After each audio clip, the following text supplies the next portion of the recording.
Mayhem in the U.S. Capitol on Wednesday as swarms of protesters supporting outgoing President Donald Trump stormed the building in an attempt to force Congress to undo Trump's election loss.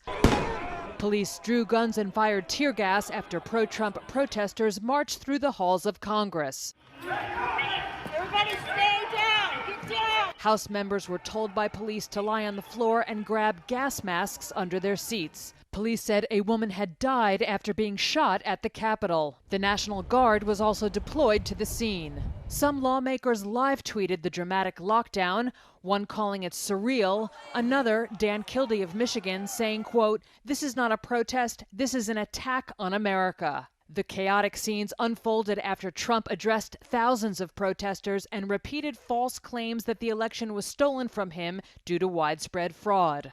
We will never give up. We will never concede. It doesn't happen. You don't concede when there's theft involved.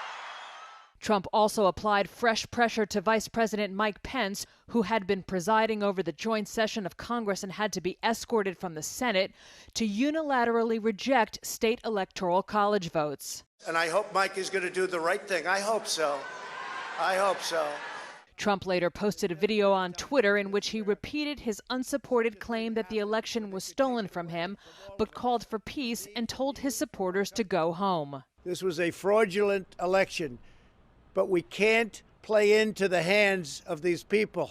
Outside the Capitol, members of militia groups and far-right groups, some in body armor, mingled with the crowds.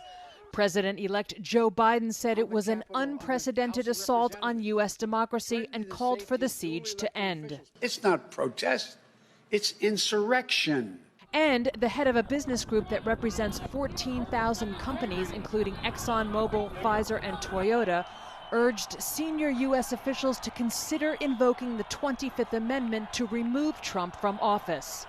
Washington Mayor Muriel Bowers ordered a citywide curfew that began at 6 p.m.